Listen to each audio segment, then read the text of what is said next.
Hey everyone, Jeremy Bennett here. Let's look at how powerful your mind is. Let's compare your mind to the most sophisticated man-made device ever created, the computer.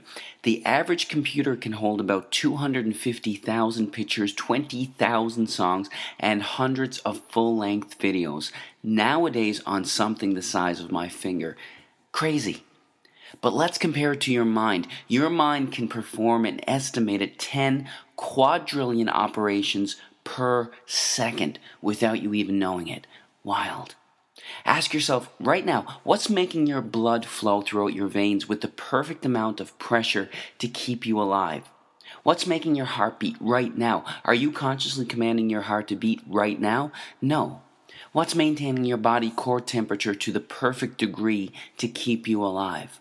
What's doing the 6 trillion things to your 60 trillion cells every single second? It's something called your subconscious mind. This is the powerhouse to who you are. Your cat has it, even your puppy has it. But of all the things that your subconscious mind can do, it can't do one thing. And this thing can help you attract good things into your life or can absolutely demolish your health. What is that one thing it can't do? It can't distinguish between a real event and something you merely think about. Sounds absolutely ridiculous, right?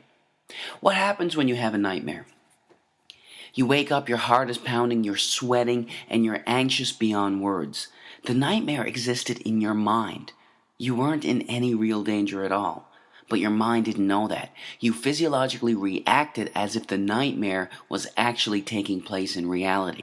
There was a study conducted where a doctor hooked up an elite athlete, a professional skier, to a device that measured the athlete's muscle fibers.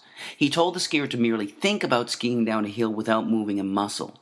The act of thinking about skiing down the hill actually made the same muscle fibers that would have actually fired off if he were to be actually skiing fire off from thoughts.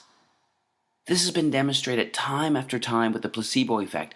Group A suffering from a particular illness gets prescribed a pharmaceutical FDA-approved drug specifically designed to treat that illness. Group B suffering from the same illness gets a sugar pill, thinking it's real medication. Both groups get cured. In fact, the New England Journal of Medicine published a study involving two groups suffering from the same degenerative knee disorder.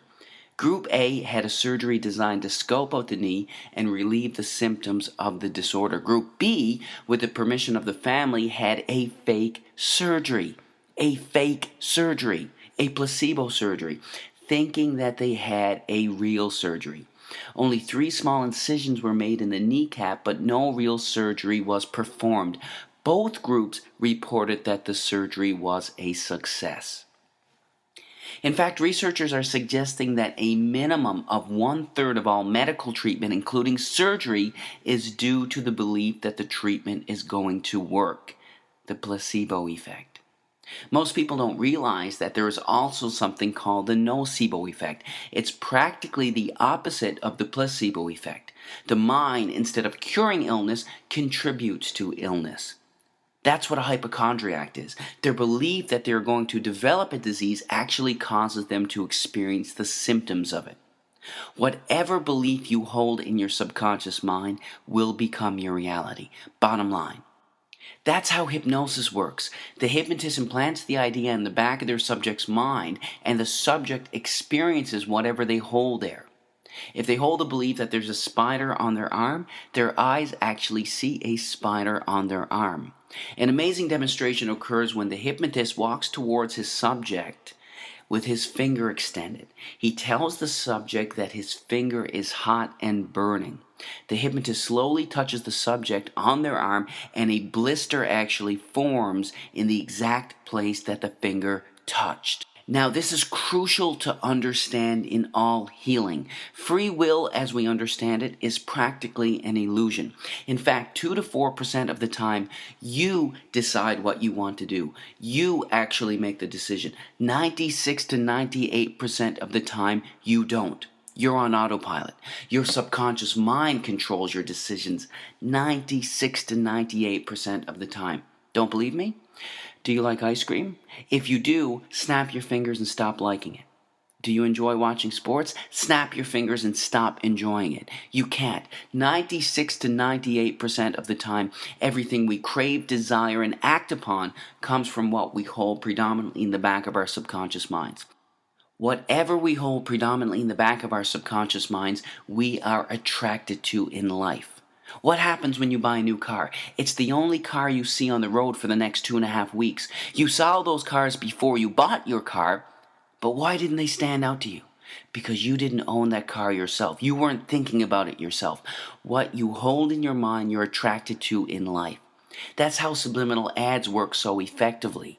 They work so effectively that they are banned in over 10 countries as a way to advertise. So if what you hold in the back of your subconscious mind shapes your reality, what shapes your subconscious mind? Practically everything that you're exposed to, everything that you see, hear, smell, taste, and feel is shaping your subconscious mind. Let's look at some specifics. Television. Here's a scary stat. By the time a child finishes elementary school, that child has witnessed an estimated 8,000 simulated murders on TV. All of these extremely graphic scenes are sinking back into their minds. And don't be tricked by Hollywood or cartoons. In the most important developmental years, when a child should be taught compassion and understanding, extremely intelligent minds behind the creation of perceived harmless children's cartoons are sinking violence into the back of their minds. Don't be fooled. What are you listening to on the radio? Every single word or thought you hold in your mind has a particular vibrational frequency. Negative words or intentions have slower vibrational frequencies, and positive words have higher vibrational frequencies.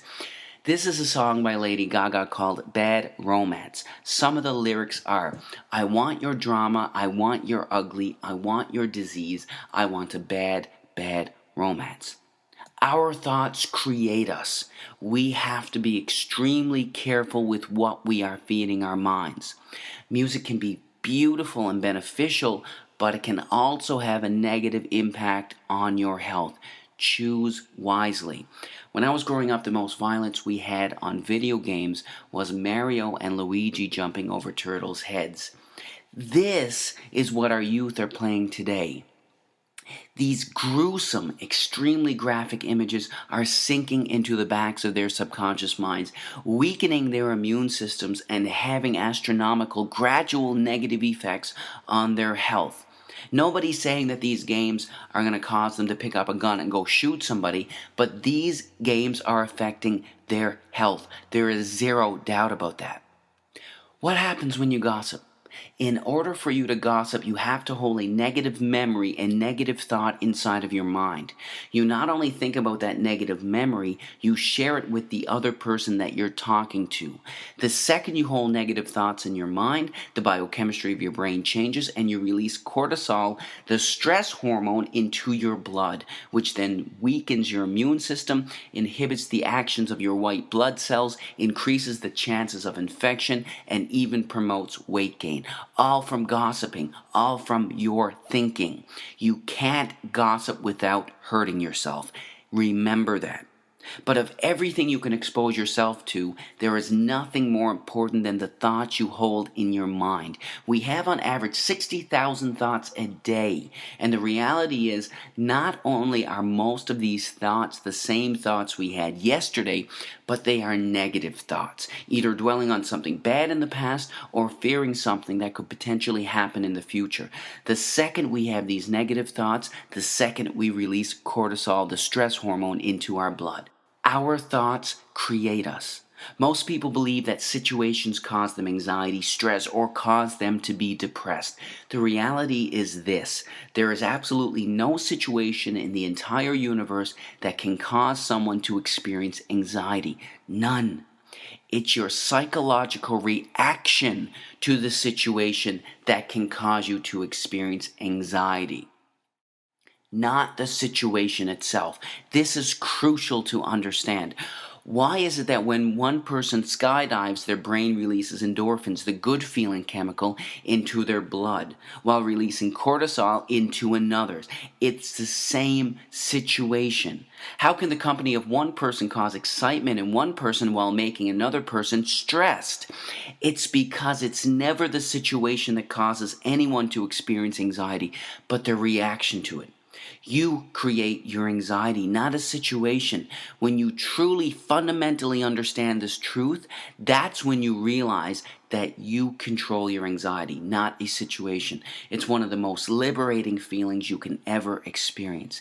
If you create it, you can take it away. Your thoughts control your life. You are the creator of your everything. Choose your thoughts wisely. God bless.